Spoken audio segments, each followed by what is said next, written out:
Villains.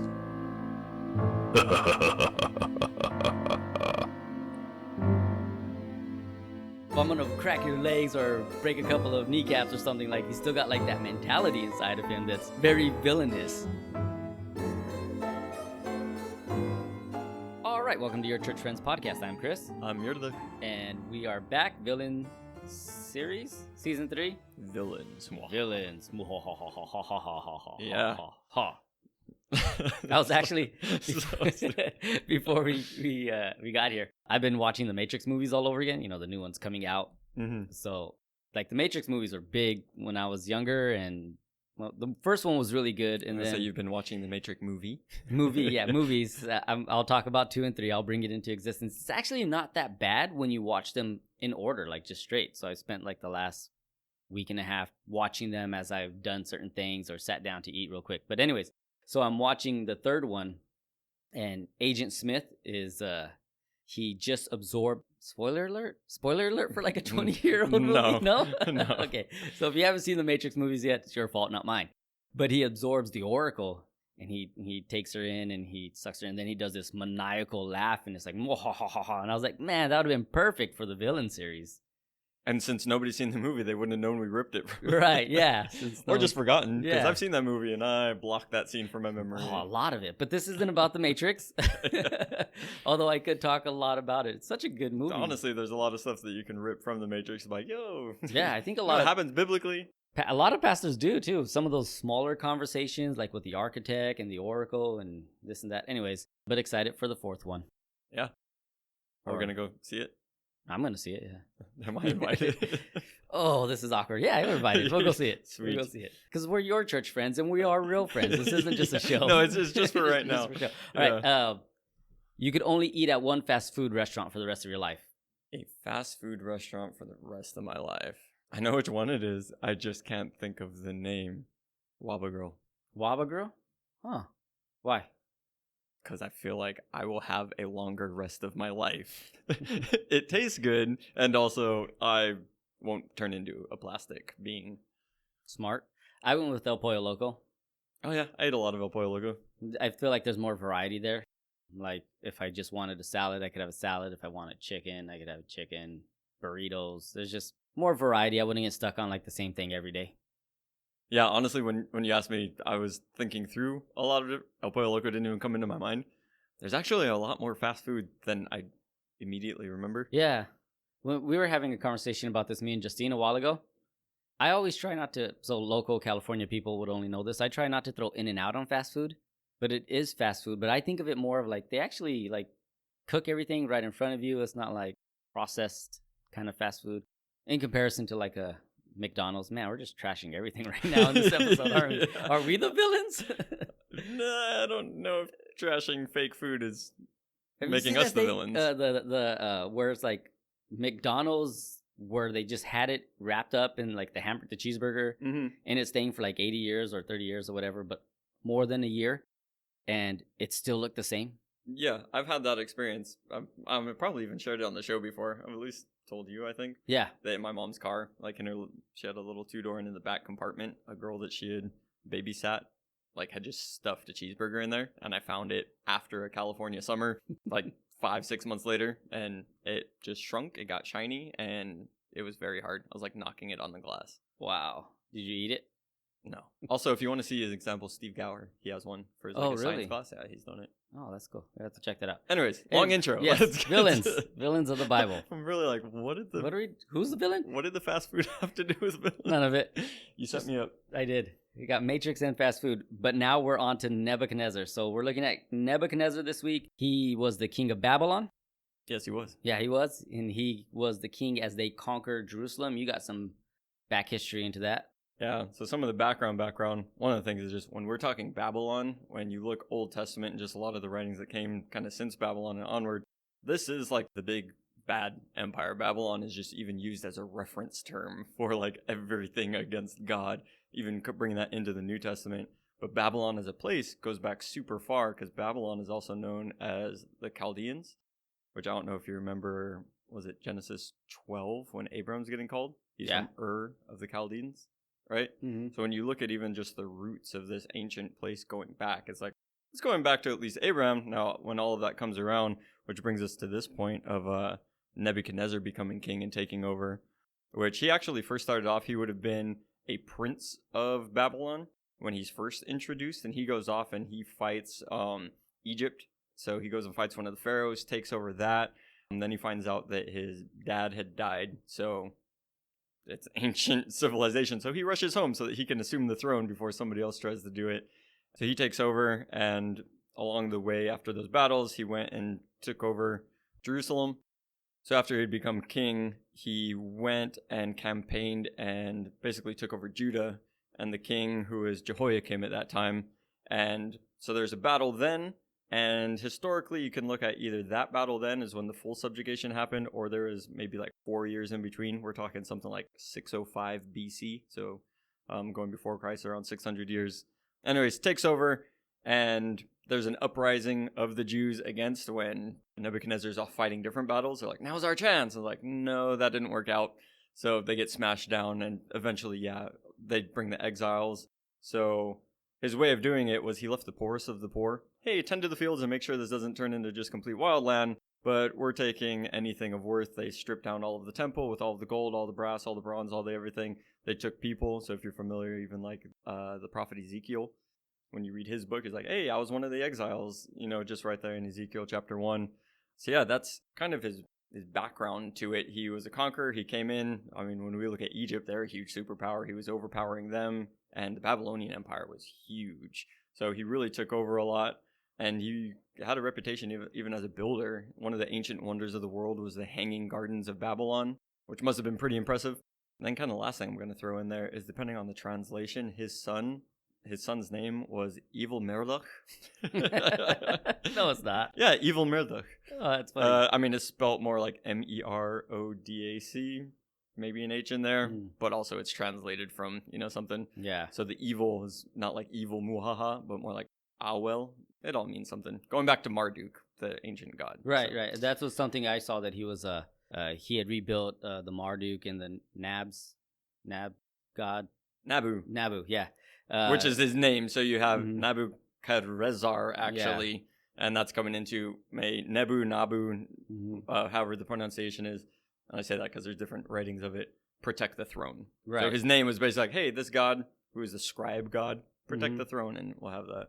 Yeah, I like that you brought a lot of that stuff up too, because a lot of times Nebuchadnezzar could just be looked at. I mean, the main points of him or his life is in Daniel, which we'll get into, but a lot of it is, I had a dream, I made an image for myself, I had another dream.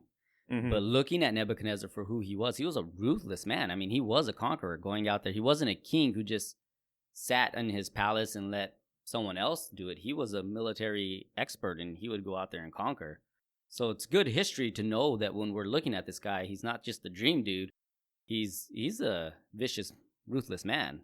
Yeah, absolutely. And raised in it. I mean, when you look at the Babylonian Empire and the stuff that happened, they're like, yeah, it's not just today when we look at all the nation powers, like, yeah, we're generally all the same and kind of nice. It's like, nah, vicious stuff. Yeah. Taking over these territories and subjugating people. I think that one time Nebuchadnezzar, which king is it? It might have been Jehoiakim when they tried doing the uprising. I think he caught him and plucked out his eyes, bound him in shackles, and took him. So, yeah, not a friendly dude. Not at all. So let's get into the Daniel side of it. Yeah. Or if you got any more. No, I just think that gives a background. So, and that's in 2 Kings 23 through 25. You can also find it in Chronicles. There's bits of his story in Jeremiah and Ezekiel. But when we get into how do we understand this man as a villain, that's definitely Daniel 1 through 4. Yeah. Yeah, 1 through 4. I mean, Daniel 1 starts off with the King Jehoiakim. You said it so perfectly, and I was like, I'm not going to say it right. I'm just laughing because when I was doing some studying on the bed, Delilah looked over, and she was like, oh, are you guys doing an episode on... I said it worse. She was closer. But yeah, these biblical names are fantastic. So are they? Maybe we can just call Nebuchadnezzar, because it's technically Nebuchadnezzar. Thanks, Bible Project. Can we call him King Neb? Yeah, King Neb is fine with me. I was going to go with Nebi, but Justine said I shouldn't. All right, cool. Yeah, but I might anyways. But anyways, chapter 1 is when what you're talking about. They took over, they conquered Jerusalem. They take the best of the royal family over. The Bible is even clear about them being like without blemish and just good. And yeah, I even think it says in the NIV translation, without physical defect and handsome. So they took the best, good-looking people, and that four of them that we all know well is Daniel, Shadrach, Meshach, and Abednego, which is always weird. I was going to say, that's not who he took. He took Daniel, Hananiah, Mishael, and Azariah. Yeah, that was it's weird that their Jewish names kind of fell in the Daniel story, and he used the Babylonian names given to them. But Daniel stays but Daniel. Daniel's like, instead yeah, of Belteshazzar. Yeah, it's like, I'm going to just refer to myself as Daniel. I think it's because later on what we'll see is King Nebuchadnezzar talking to them uses their Babylonian names versus we only get the Hebrew name early on. Probably would be some confusion in there, but he takes them. They're brought there to be raised up in the Babylonian ways. They're told, eat all the food that we have to offer. Daniel and his boys said, we're not going to do that. We're going to eat just vegetables. Trust us, it'll work. Give us 10 days to prove it right. It did. It worked out for them. And then we get into chapter 2. Which isn't to say go vegetarian because you're going to look better than all of the king's court. Maybe, but I don't. Some people are like, look, the Daniel diet and all this stuff is like. Well, you've done the Daniel fast. Oh yeah, me and Delilah, she hated it. We did that fast when we went to Tennessee with you guys, and we couldn't eat at Paula Dean's restaurant. That was a mistake. The ooey gooey butter cake was awesome. That's when I had my raisins. But so we get into chapter 2. Chapter 2, he has a dream, and this dream worried him. It's interesting too, the wording of things. Like, he couldn't sleep. Imagine being a guy with that much power and control. I mean, basically, you said he conquered Egypt, but he had conquered what was known of the world at that time in that area. Like, yeah, Babylonian Empire was massive. So he was in charge of all this. And imagine like having everything at your disposal and just like, I can't sleep now because of a dream. Like, this dream troubled him. So he brought in all of his guys and magicians, soothsayers, all these people. Anyways, his court. He brings them in and says, I had a dream, and I'm not going to tell you what the dream is, but you have to tell me what the dream is and the interpretation. And his guys are like, no man on earth could ever do that. And then he said, all right, order, execute them. So then we get into where Daniel finds out about this, and Daniel goes... Well, because he would be considered one of them. Yeah. So like, hey, the king wants us dead now. Right. So he goes to Shadrach, Meshach, and Abednego, and he's like, look, we got to pray, and we got to talk to God to see if we could get something so our lives could be spared. And so they pray, and then Daniel goes up to King Nebuchadnezzar. He interprets the dream for him. And do you want to get into the dream a little bit of what it was, or want to just... Well, I just real quick, because you're bringing up, imagine being the king over all this stuff and a dream trips you out. But then we even see from the very beginning of him bringing these guys over to be trained up in the ways, and he has these magicians and the enchanters and sorcerers and astrologers, is that the ancient world was much more attuned to the unseen realm, to the spiritual realm. That just guided so much of their decisions. They had their national gods, again, Nebuchadnezzar, Nebu, Nabu, right, and all the different gods. That was so important, and that dreams and dream interpretations, obviously you had these guys that were like, hey, interpret the dream, like it was a normal thing. So for me, I'm seeing more of that dream. For us, it's just dreams like, oh, what I eat last night. Yeah. But for them, it's like, this is the gods communicating, and whatever the heck happened last night, that has me freaked out. Like, what is it being? So, yeah, so when we get to the dream, we even have Daniel saying, hey, there's no man, no wise man, enchanter, medium, no man can do this. However, there is a God in heaven who can reveal mysteries. So right from the get-go, Daniel's saying, this isn't me, it's God, and God is going to tell you what's up, which I think is a really cool thing to talk to the king, like, hey, we're under exile, let me tell you about my God. But basically he lays out that the king's dream was of this massive statue, great and dazzling, and the head was pure gold, its chest and arms were silver, its belly and thighs were bronze, its legs were iron, and its feet were part iron and clay. And as you were looking at this statue, a stone was cut out, not by human hands, and it struck the statue on its feet of iron and clay, crushed them. And when everything was shattered, and the wind carried it all away, not a trace could be found, but the stone that had struck the statue became a great mountain that filled the whole earth. And the interpretation of this that he gives, so he goes, here's the dream, which he didn't get killed immediately, so it was just like, yeah, that's the right dream. And then the interpretation of it, saying, hey, that head of gold, that's your empire. And then each of these things coming down, which you see it coming down in value, right? You start with gold, then you get silver, and you go down to the feet, which are even mixed between iron and clay. The empires following him are getting lesser. And he's just saying, after you, there's going to be another empire, another empire, another empire, but that the kings in the days of those feet, that's when a kingdom from God is going to come and take over the whole earth. I thought that was interesting too, because, the idea of something coming down and striking something doesn't create a mountain. Like if a meteor comes from the sky and hits the earth, what does it do? It creates a crater. It just shows like God and kind of his awesomeness, right? That I'm going to come down and I'm not going to destroy and create and leave a hole. I'm going to build up and have a mountain that covers the whole earth. Yeah. So within that, here's another spoiler alert. That's Jesus setting up the kingdom of heaven. I didn't want to give that one away. Yeah. Well, this is a lot older than 20 years. But even then, there's the mountain of God, right? That's God's dwelling place. So his dwelling place is taking over the whole earth. Really cool imagery when you study in. But there's the dream. He comes and interprets it. So then what? So then he goes and he's very happy about this. And it actually says in verse 46, then Nebuchadnezzar fell prostrate before Daniel and paid him honor in order that an offering and incense be presented to him. The king said, surely your God is the God of gods and the Lord of kings and the revealer of mysteries, for you have been able to reveal this mystery. So then Daniel was put in a high position. But so here we have Nebuchadnezzar. He gets what he wanted. The dreams revealed to him. We talked about this before the show started, that he got God in the sense that he understood it, but he worshiped Daniel. Like he was paying him honor. He fell before him. They had sacrifices made for him.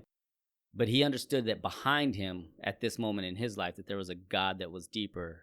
Yeah. And I think, again, just in that spiritual world that, you're operating through your God, so you're a great guy. Just like Nebuchadnezzar was like, hey, I'm linked up with the gods too, so I can pay honor where honor is due. But I think even there, again, Nebuchadnezzar with all of his empire, and he's thinking his gods are the best gods and all that stuff. Cool, Daniel, you got a good God. He figured out something no one else could figure out. I'm a respect that and give you a position. Mm-hmm. But it wasn't like, this is God. I should do something about it. It was almost like you're saying, I have my gods. Oh, let's just throw him up there with that pedestal. Someone to be honored. Yeah. So then we get into chapter 3. Chapter 3 is crazy because Daniel tells him this dream, right? You're going to have the statue, you're the goat head. And chapter 3 kicks off. Nebuchadnezzar, King Neb, made an image of gold 90 feet high and 9 feet wide. So it's like, here's a dream. You're going to have, I wonder, as he was sitting there like in his palace, maybe coming back from conquering somewhere. You know what would be cool? A gold image of myself. Where does this sounds familiar? Nah, this is my idea. Let's do it. I didn't know where you were going to go with it, but it fired off a thought in my mind. He builds a giant gold statue of himself, right? Yeah. And the prophecy was there's going to be other empires coming after you. Mm-hmm. He's like, no, I'm going to make the whole statue gold. Almost I wonder if it's like, no, my empire will be everlasting all the way down. So he did, but it wasn't just like a... I mean, that's my speculation, but when you said it, it triggered in my mind like, oh, dang, I wonder if he was like, oh, yeah. That's too good. That's a thought. Because mine was like more of like a... I guess it went more into how I would think of things. So someone tells me something and I'm like, oh, that's cool. And then like a few weeks later, I'm like, oh, I've got this genius idea. And it's the exact same thing. And then you're in a meeting with those people and don't give them credit. Yeah. So that's what I thought. I've just been in those meetings. I also like that idea of like, I'm going to build myself a gold statue. And you know what? No empire. I'm going to rule it all. And there will be no empire after me. Yeah, I like that too. I didn't even read that in the commentary. Me neither. There might be some good stuff. Put that in our Your Church Friends commentary. Coming out soon. Be a lot of Matrix storytelling. Anyway, so I'll wrap up chapter 3. We'll go into the second half with chapter 4, but let me wrap up chapter 3. Chapter 3, he builds up the statue, and he has all these people with a bunch of instruments play music. And when the nation, because he gives the order, when you hear the music playing, everybody has to bow and worship it. So the music would play, everyone would bow and worship it, except for 3 guys. And it's weird that it doesn't mention Daniel in this. But maybe he was off doing something else. Maybe he wasn't there. Maybe he was going back to Jerusalem, checking on the exiles. He got sent on an order or something. Who knows? Doesn't mention him. Doesn't mention it. But Shadrach, Meshach, and Abednego are just like, we're not going to bow. We're not going to bow down to this. So some of the people went and snitched on them. They told on them. And the king brought them before him. And now he's like, bow down to my image. And they're like, no, we're not going to do it. You're going to bow down to my image. And they said, no, we're not going to do it. And the most famous line of this book is, Shadrach, Meshach, and Abednego replied, O Nebuchadnezzar, We do not need to defend ourselves before you in this matter. If we are thrown into the blazing furnace, the God we serve is able to save us from it, and he will rescue us from your hands, O king. But even if he doesn't, we want you to know, O king, that we will not serve your gods or worship the image of gold you have set up. So before I kind of jumped apart is that if you didn't, you're going to get thrown into the fire. So big part there. Again, this ruthless guy, like, don't worship me, just throw him in the fire. And that's what I want to bring up. I know that we've kind of told more of the story, but really coming back to, he is a villain. He's coming against the people of God, and like, hey, nobody can answer my thing. I'm just going to kill all of you guys. Like, what kind of a maniacal, genocidal villain? Oh yeah, these are my best guys who have raised up and all this stuff, but if you're not serving my purposes, you're useless to me, so you're done. Yeah. And even here, it was like, yeah, all of the nation, and if you don't, then you're dead. I think we don't really put it into perspective of the man he was. I think history, looking into history of him, does help lead into that. Like, he was a conqueror. He basically went into Jerusalem because he wanted that land. Like, and all other land. If put it in today's perspective, if some other country came into America and wiped us out because they just wanted our land and all the other land, like, there's movies made about people who are like, I want world domination. That's Nebuchadnezzar here. That is like, the villain of the movie. Like, he's on that level of, Yeah, he's Dr. Evil. Old reference. Austin Powers. But probably not as awkward. But he's that guy. I want to control the world, and I'm going to conquer it, and I'll do anything it takes. So yeah, if you don't worship me, in the fire you go. So Shadrach, Meshach, and Abednego are like, no, we're not going to do it. Even if we get thrown in there and our God doesn't keep us safe, we're still not going to do it, which is such great faith. That's for another episode, though. So they get thrown in. And as they're thrown in there, it says the fire was so intense that the guys who threw them in, they burned up alive. And when they got thrown in, one of the guards came up to him and was like, hey, didn't we throw 3 dudes in there? And he was like, yeah, we did. And then he was like, there's another one in there. Who looks like the Son of God. Who looks like the Son of God. And Nebuchadnezzar was like, what? And he brought them all out. And then he kind of, again, has this moment. It says, then Nebuchadnezzar said, praise be to the God of Shadrach, Meshach, and Abednego, who has sent his angel and rescued his servants. They trusted in him and defiled the king's commands and were willing to give up their lives rather than serve and worship any god except their own. Therefore I decree that the people of any nation or language who say anything against the God of Shadrach, Meshach, or Abednego be cut into pieces and their houses be turned into piles of rubble, for no other God can save in this way. So again, you're seeing this. I think we were talking about it before we started recording, that God was getting the other people we've talked about's attention. Like, he was trying to say, like, hey, look at me, start focusing on me, like sin is crouching at your door when we talked about Cain. Yeah. Judas was like putting money in his pockets, and Jesus like, you can't love money and God. Like, he's saying it right to his face. And here you kind of see the same thing, that God is working through Daniel, Shadrach, Meshach, and Abednego to get his attention, and his eyes are starting to lock there, but they're not completely there. Yeah, and so you're seeing God's power over different things, right? And in various ways, like, hey, I can see to your innermost. And it's really thinking, oh, this God of the Jews is seeing into my dreams, right? It's like he has that kind of power. And then here, just the power over life and death. Like, oh no, I don't want them to die. Mm-hmm. Like, I'm gonna come and I'll rescue them, which is exactly what their faith was saying. But even there, he's not bowing down to their God as the Most High. He's recognizing that they have a God who can do that. No other God can do it. But whereas going, hey, now everybody in the nation, this is the real God we should follow. He just says, hey, don't trouble these guys. If they want to worship their God or whatever, you can't talk smack about it. The interesting part, though, too, again, talking about just the man he was, their God is, like, powerful, and he's better than any other God. He saved them from fire. Like, this is the God. Everyone, now, like, put your eyes and focus in on that God. Hey, but if you don't, I'm going to cut you into pieces and burn your house to rubble. Like, it's still that. You can't get rid of that part of him. Yeah, he's like, I'm going to crack your legs or break a couple of kneecaps or something. Like, he's still got, like, that mentality inside of him that's very villainous. I wonder if, like, his closest guy's like, hey, Neb, didn't need to say that last part, guy.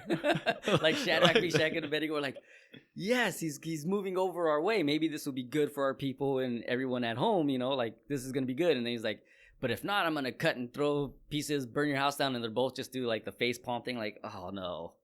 Which, on that point, I know that we're going to take the break right now, but what we're learning here is you have this villain who has all of this power over everything. And that you see that just these guys who have faith in God and the different ways that God moves through them, the way that they seek God, right? They're staying obedient. They're saying, hey, we're not going to take on this other diet and do that whole thing. They're seeking God when they go, hey, something really bad is going on. Let's seek him so that we can get interpretation. They're even going then and addressing the villain and, bringing God into that situation. You have here defiance against, hey, they'd rather defy me than serve any other God. And that when we look at our lives, I really think that there's so much in this that, hey, there's darkness around us. There's enemies around us. We need to stand for God and seek God and be obedient to God in these ways, because look at what God can do in this situation. Yeah. I'm not facing a King Nebuchadnezzar.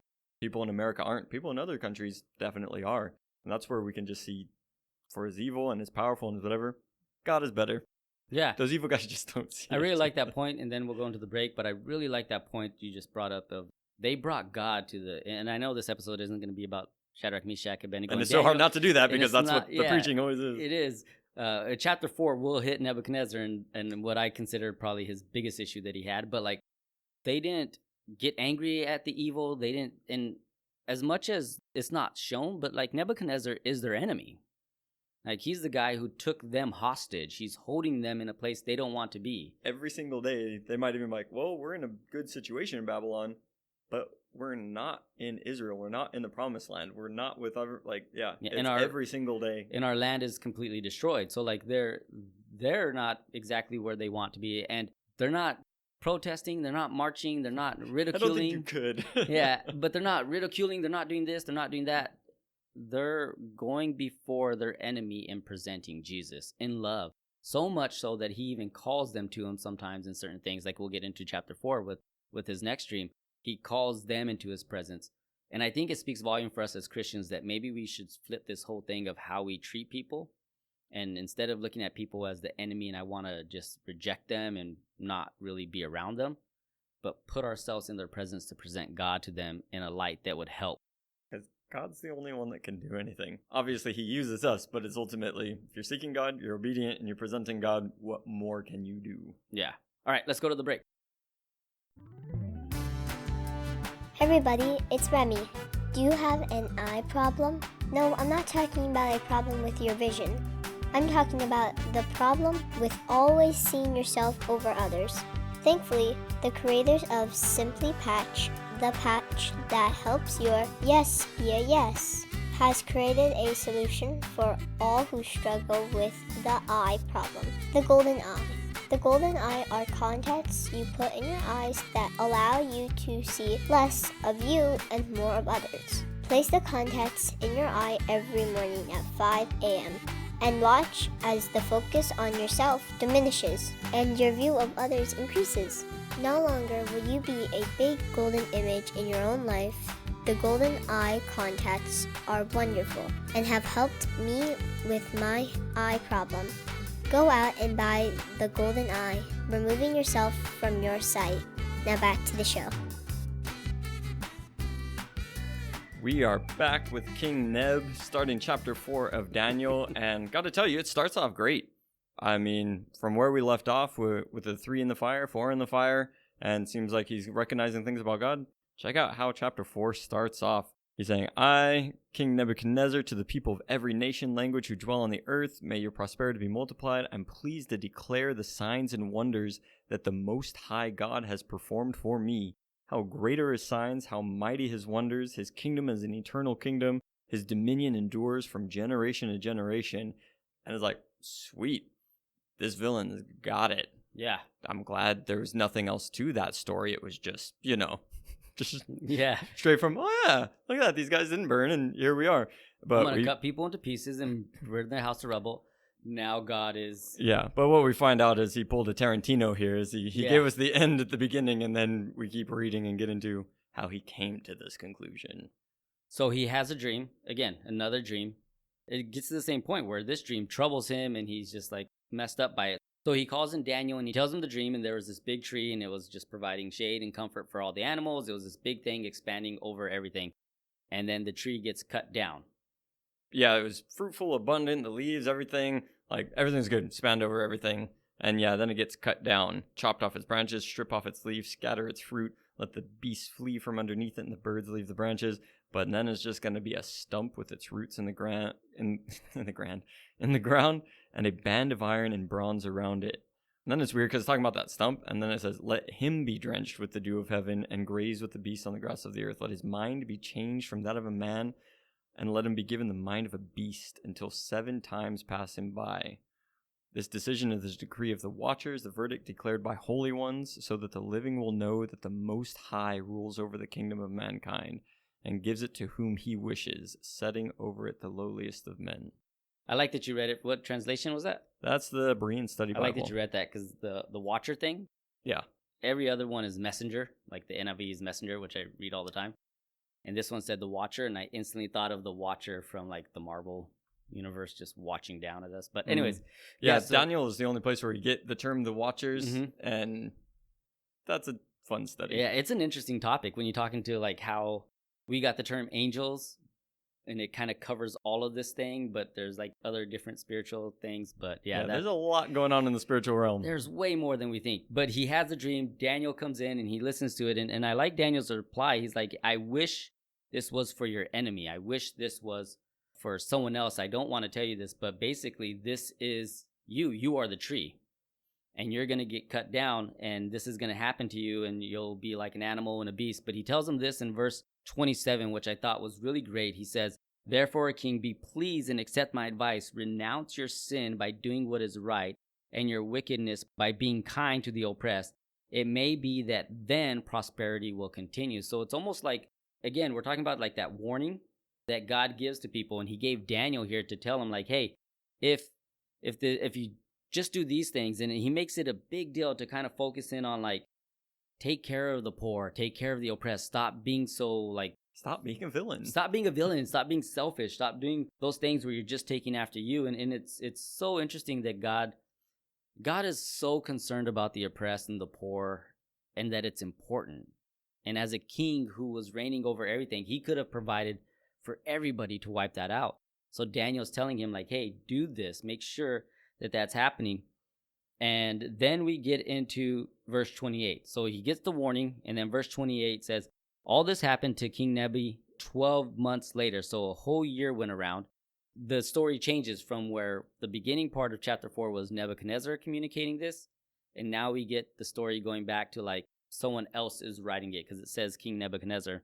And as he was on his roof walking around the royal palace in Babylon, he said, "Is it not this great Babylon I have built as the royal residence by my mighty power and by my glory and by my majesty?"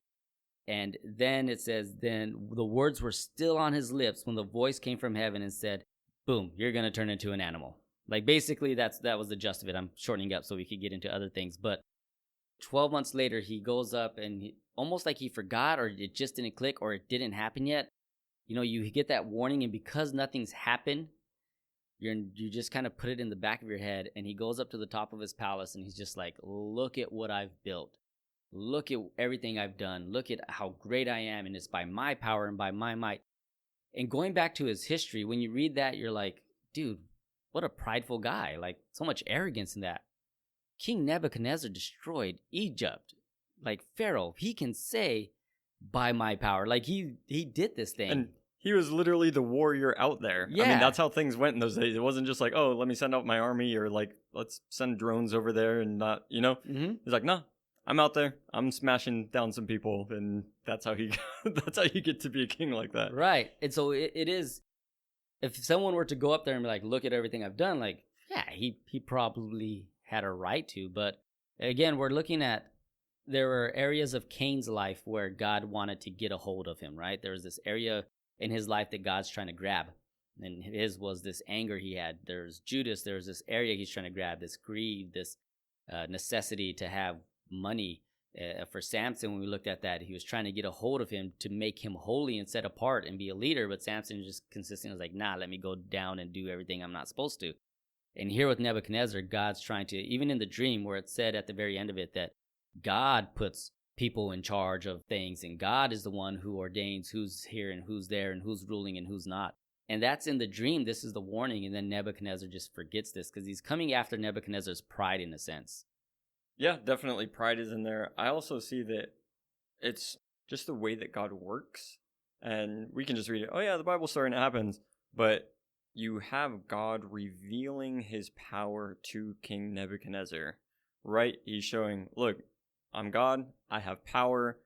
You're even recognizing that, and then you would think that he's giving Nebuchadnezzar a chance to see him for who he is, so that when this message comes, it's not coming from, oh yeah, you conquered some people and here's a messenger of their God and he's saying, you better knock it off.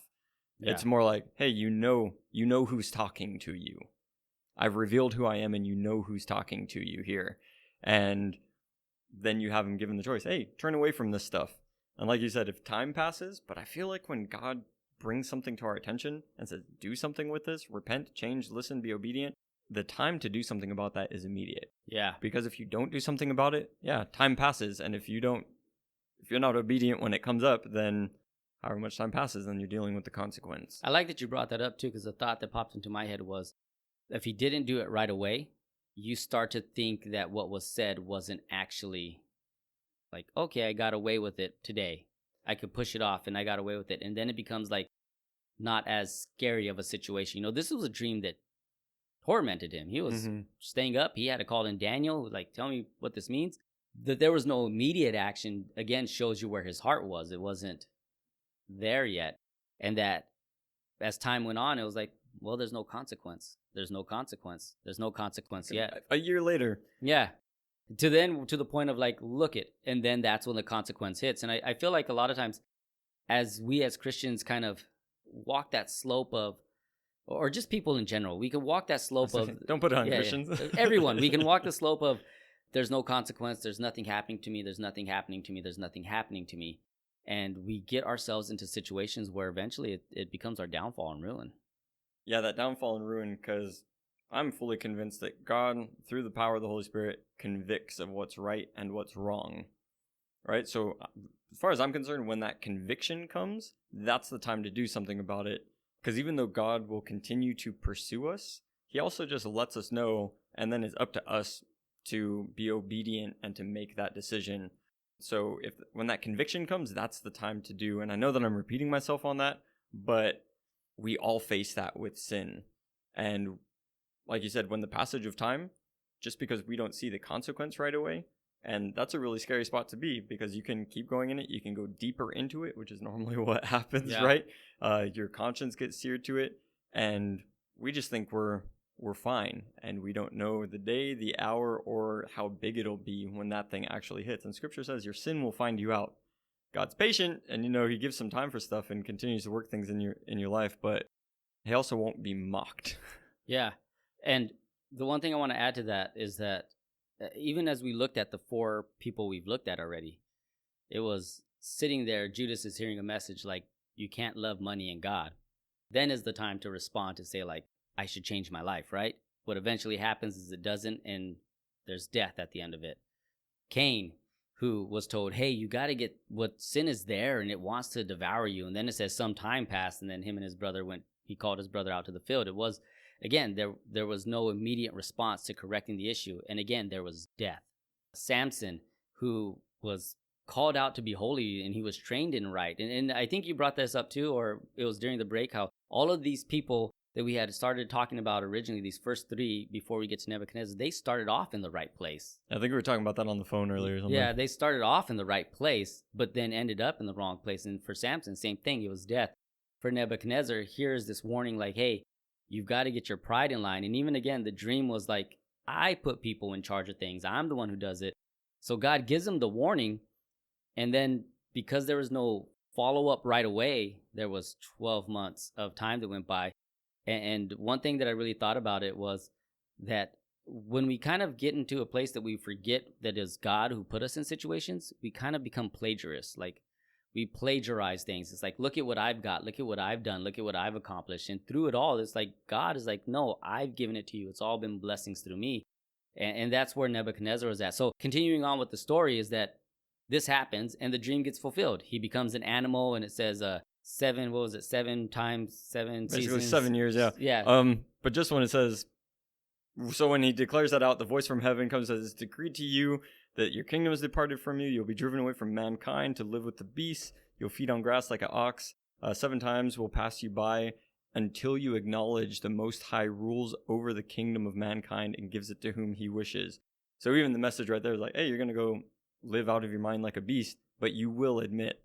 You know, it's interesting too, because it's like, you know, when people want to say, well, the Bible's not historically accurate or anything like that, you could actually, there's a lot of stuff on Nebuchadnezzar. Like there's historical background on him. They're finding articles of Nebuchadnezzar stuff all over the place, artifacts and stuff. Yeah, like there's that. tablets and stuff. Yeah, tons of it. But I read something where it said there is a point in history where it's recorded where his wife was leading. So it even lines up with Daniel, what happens here in Daniel. That's just a side note for historical things. I think that's really cool. So to take this guy, and again, he's a villain, and when we see biblically what makes someone a villain, they're opposed to God. Yeah. Like, that's what makes me a villain. I'm overtaken by my own temptations, my own desires, evil, whatever. I'm not a loving person. I don't stand upright. I don't take care of the oppressed, like you're bringing out. So I am a villain. I'm standing opposed to God and opposed to what's good. And we see this king who, definitely evil, right? Genocidal and all that, given a chance to recognize God, given a chance to recognize God, given a chance to repent, doesn't take it. And you see this great king with all of his opulence, all of his everything, right? And it says that he ate grass like an ox. His body was drenched with the dew of heaven until his hair grew like the feathers of an eagle and his nails like the claws of a bird. Dude was out of his mind. He was out in a field. There was no getting through to King Nebi, right? And so his hair was all matted. Dude, like, he is in a crazy spot. Look at how the mighty have fallen. It's crazy. It said like his hair was like the feathers of an eagle. Like, I don't know what you have to do to your hair to make it like the feathers of an eagle, and that his claws were like the same thing, like the claws of a bird. Like, he was just like a crazy guy, like you were saying. Timothy Keller says this. He said that, just talking on the idea of pride, is that pride defaces your humanity. And I thought that was really cool, because this is the example we see here of Nebuchadnezzar. He's an animal. He became a beast. Then there was 3 points he had with that. He said, pride makes us like an animal when we're unable to show empathy. We're driven by ego and survival instincts, and it makes you incapable of joy. And you could see all this in Nebuchadnezzar's, like, this pride thing was being checked, and he became this animal. And in the same way, we can become animals because we don't empathize with people when we're prideful. We're just survival instincts, and it's all about what I could do, what's best for me. And then there's no real joy. Like, we don't have joy. And I think the way I like how Timothy Keller put all this into perspective for Nebuchadnezzar was really cool. But then we get into the point of, at the end of that time, I, Nebuchadnezzar, raised my eyes towards heavens, and my sanity was restored. Then I praised the Most High. I honored and glorified him who lives forever. And you see this transition in his life, but it was the dream again, right? This isn't going to change until you acknowledge me. Mm-hmm. Like, I'm trying to break what's going on. We're all evil. We're all the villains in some sense if we're opposed to God. And here God's saying, you need to acknowledge me in your life, that I've given you all this. And then at the end of the time, he raised his eyes up. I love that visual. It's such a great visual. And again, and it's used so often. Yes. And because he's a villain and we're talking about him villain doesn't mean like his story ends the same way the other people's does.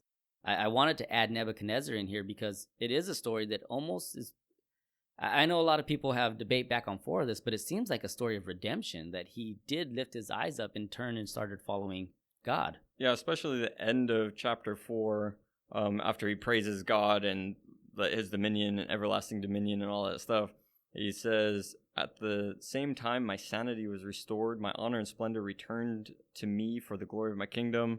His advisors sought him out. He was returned. Greatness surpassed him. And it says, now I, Nebuchadnezzar, praise and exalt and glorify the King of heaven. For all his works are true and all his ways are just. And he is able to humble those who walk in pride. So yeah, it does seem like a redemption there. Like, he has come to truly recognize it's not just another God. It's not just a God that has power over certain things.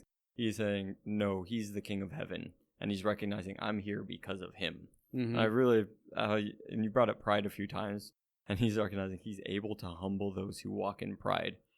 So Nebuchadnezzar's still a man, and he's recognizing, oh, I was full of pride. I have been humbled. And pride is one of those things that, biblically speaking, that's one of the big ones. Yeah. Like, if you are standing in pride, it says God opposes the proud and he exalts the humble. all throughout the scriptures, like, hey, pride is like it's a big one. C.S. Lewis said this, and I want to get this in there because it's when we talk about pride, I think a lot of times we think of people who are just arrogant. Mm-hmm. And there's a few ways that we're prideful, like it's not just arrogant people who say, look at me and look at what I've done and look what I've accomplished. There are certain people that within their life, they've done a bunch of stuff and they have it, and they say, this is what I'm owed. I'm owed this because of all my hard work and all the stuff I've put in. That's why I have all these things that I have. And then there are people who look at pride and it's more like, I deserve this. Why don't I have it? I should have what they have. I deserve what they have. And it's still two forms of pride in our life. And C.S. Lewis said, pride gets no pleasure out of having something, only out of having more of it than the next man. It is the comparison that makes you proud, the pleasure of being above the rest. Once the element of competition is gone, pride is gone. And that was such a good quote. I read that the other day and I just looked at it as like, man, that's so true. That its pride is just, it's not just wanting more or something that someone else has. It wants to be above everybody else. And what makes that dangerous is, for us as people, like if I'm proud and I'm like, oh, I've got this and you don't. But eventually what it does is then it sets myself above God. Like I start being God in my own life and I start replacing God in my life because it's, look at what I've done, look at what I've accomplished, look at what I have. And so that's the dangerous slope here. Well, it removes gratitude. Yeah. And recognizing our place, which is where you say you can set yourself up above God, because some people might not grasp that, like, oh, I'm choosing to do that. But the way that it happens is rather than looking at life and being thankful for, wow, God's given me life, or he's given me these opportunities, or he's put me in this place to allow this, which even the kings, right, they've been allowed to be where they are because of God. And you just stop recognizing where it all comes from. And if you stop recognizing that it comes from God, then he's not necessary, and because I did it all. Yeah. Pride completely sets you against God in those ways. Yeah, so it's a thing that I think one of the 7 deadly sins. So it's on there as a thing that we need to check. And here you see a story of a guy who deservingly could look and say, like, look at what I've done, who God just started interacting with and started getting his attention. He sent Shadrach, Meshach, and Abednego into his life. He sent Daniel into his life twice. He had dreams and visions, and God was really trying to get him. And then he had to go through being an animal, and then that eventually led him to recognize who God is in his life. So, yeah, when I look at this, I do look at Nebuchadnezzar's life to get back onto who he is as a redemption story. This is someone who made a comeback, because the story ends there. It's chapter 4, and that's it. I mean, I'm sure there are historical things that we could look at, but as far as biblically, that's it. Chapter 5 goes into King Belshazzar had a great banquet. So Nebuchadnezzar's story ends there, and I just have to take it for, if that's where the story ends, then that's how I see it with him. Yeah, that was a good quote from Lewis, and then even bring it to those. And the whole thing, again, just focusing in on pride. Jesus says in Matthew 23, and not really taking it fully out of context, but 23:12, whoever exalts himself shall be humbled, and whoever humbles himself shall be exalted. This is when Jesus is talking about, don't call anyone on earth your father, only your one in heaven. Don't be called leaders, for only one is your leader, and that's Christ. But the greatest among you shall be your servant. So when we see Jesus coming and showing this is how humanity is supposed to be and how to live, right? Bringing us into, hey, don't be an enemy to God. Come and submit to my teaching. You'll be a son of God, right? And we get that humbling yourself is a way of life for Christians. And just there, I see both sides of those in Nebuchadnezzar's life. Whoever exalts himself shall be humbled. The very words out of his mouth before the humbling came was, look at how great I am and everything that I've done. He exalted himself. Even after hearing the warning from God, I put you there. So he was humbled. And then he realized, hey, God humbled me. And then he exalted God, which then he himself was exalted. And he said, hey, my kingdom's been restored to me with all of these things. So both parts of those, I don't think that always humbling yourself and exalting God is going to turn you into a king, or maybe restore a lot of the worldly things that you had. But God exalting you is so much better than anything else. Like, whatever it looks like, that's the right thing. Yeah, it's the priority of what's important in your life. And you could even see it in Shadrach, Meshach, and Abednego. Like, every time they were in front of, and Daniel, every time they were in front of the king, their words were God. So their priority was God. Even, I want to go back to the beginning of it, because I wrote this down.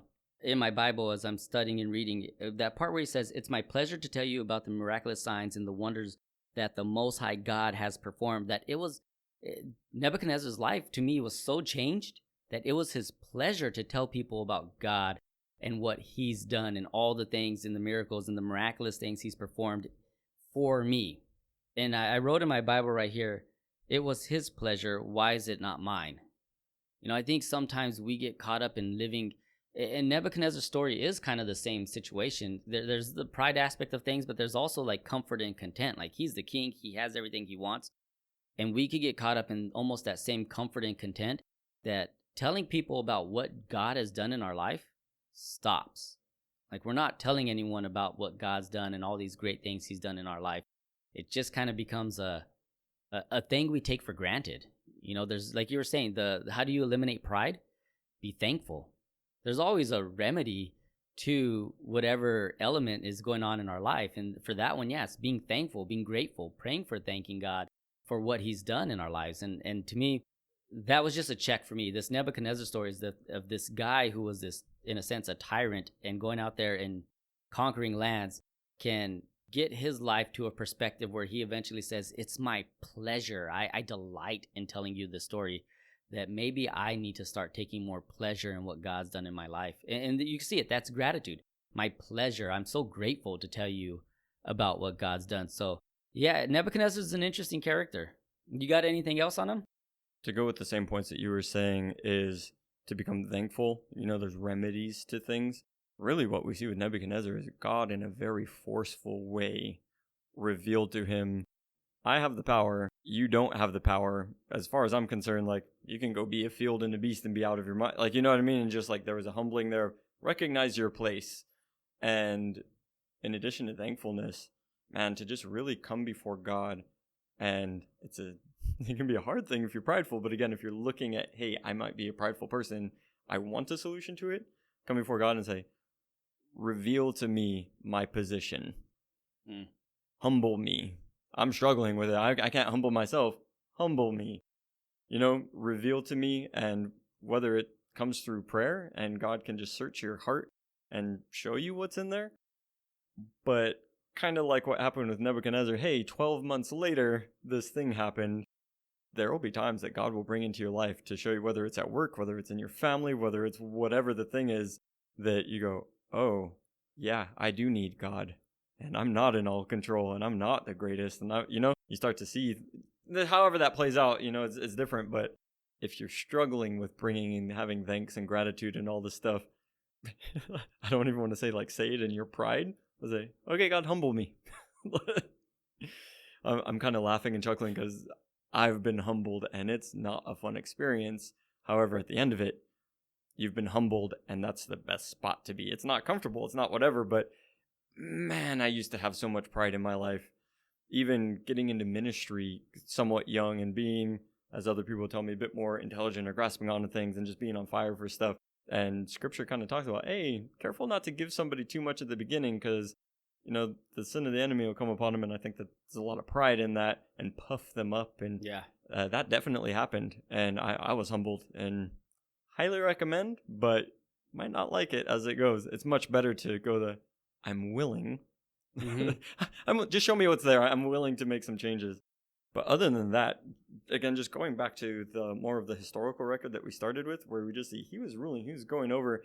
And when we just take that, we don't get the personal thing of what was happening to, oh, he was starting to get to know God, and then he submitted to God, and there was the 7 years. We don't get that part. But to just really understand Nebuchadnezzar as the villain towards God's people, towards the individuals. Like on one of those sieges, he tore down Solomon's temple.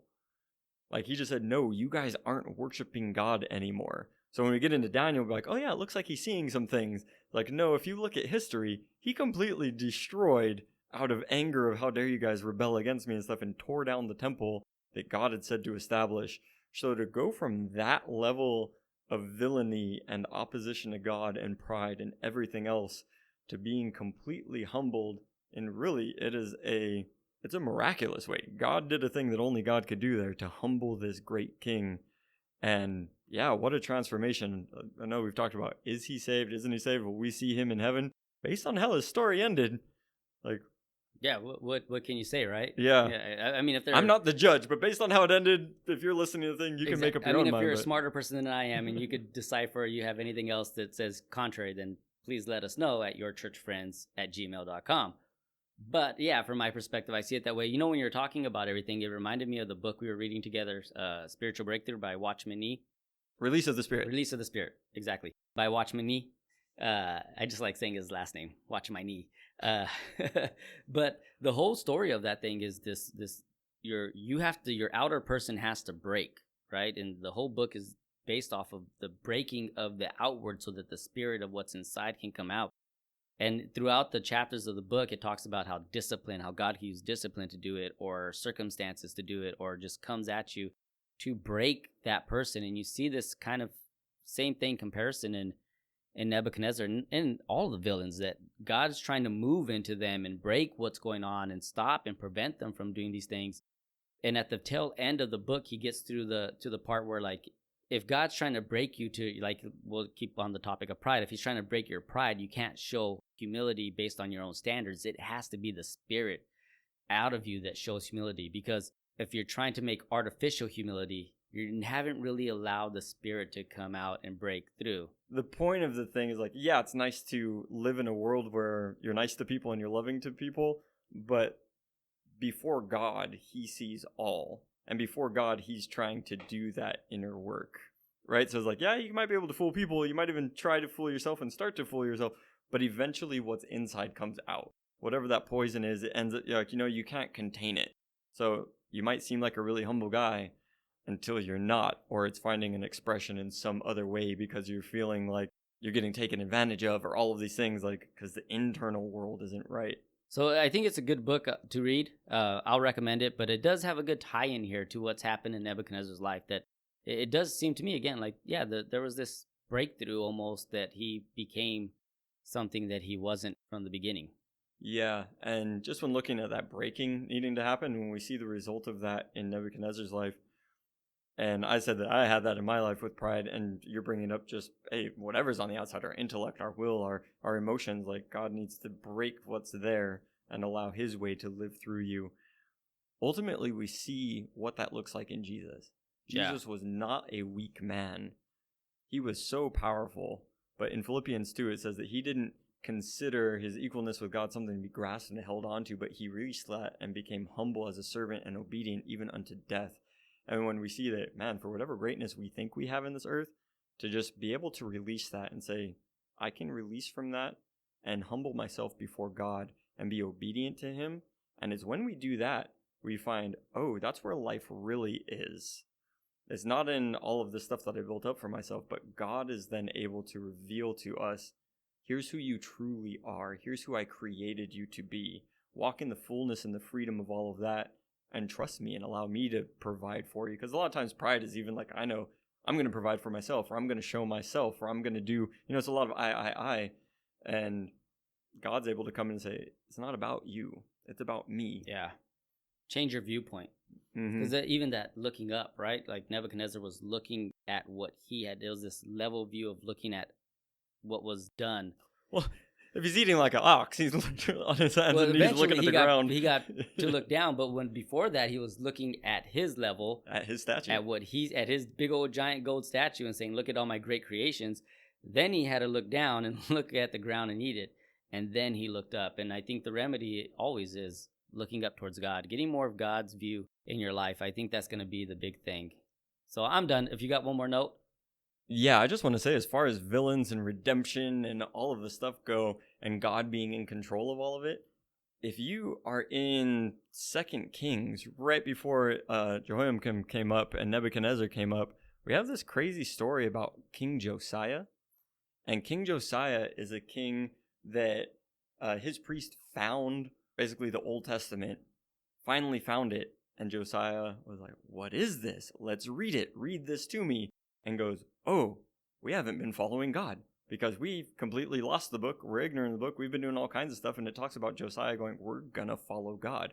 Went and tore down all of the high places, went and just purified Israel And it was an amazing thing that happened there with Josiah. We're going to follow God and we're going to take it all seriously. And they even had a Passover. And it said all the time throughout the judges and the other kings, they had never celebrated a Passover. It's like, Passover is a big deal. So this crazy thing with Josiah happening, making things as right as he could during his reign.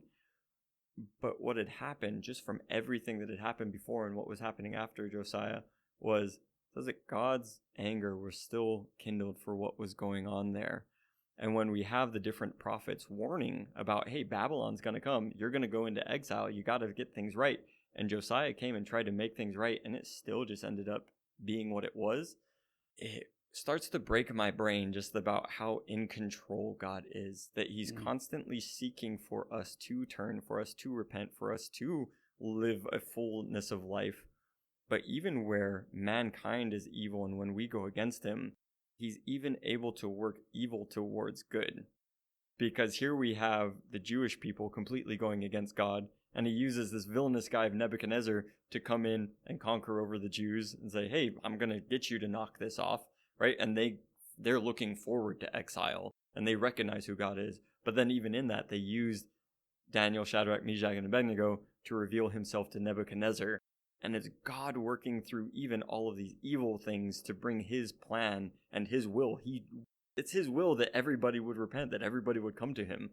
So looking at the villains on the grand scale, on the small scale, and on everything, God is in control. And sometimes I can't see that. When I look at the world right now, like, I'm going to trust you're in control, but I'm not looking at it 2,000 years after the fact, and I don't get how. I'm just going to trust you that it's going to work out. I like that point you made there, that this evil villainous guy conquered, and I think I said it earlier, but like Daniel, Shadrach, Meshach, and Abednego, they're like the good guys, they're the heroes, they're the Avengers. I don't know if you want to, whatever tie-in you want to make to superhero-ness in there. They're like the good guys. And instead of going always constantly to attack the enemy and attack the villain, they showed God to enough to where it changed his life and altered his course. So I think that's a cool way to look at it. I do have a thing, I found a way how I could tie in the Matrix so it doesn't make sense that it's in this episode. Well, when you brought up the Avengers, I was like, no, the Matrix. Yeah, so, but I was thinking another way. But so Babylon during this time is usually called Neo-Babylon. Mm-hmm. And Neo was the one who saved everyone, Keanu Reeves' character. So Neo, tied it in, got it there. In name only. In name only. That analogy breaks immediately once you move beyond right? Neo. All right, so let's end the show. I'm Chris. I'm Mirda. We're your church friends. Thanks for listening. The word-for-word Bible comic is completely unabridged. Not one word is missing. The pictures are accurate to the historical and cultural background and help immerse the reader in the ancient setting. Due to the corruption of mankind, the Bible is bloody and filled with complex adult themes of abuse and betrayal. This comic is therefore aimed at adults and older teens. The word-for-word Bible comic. Order yours today.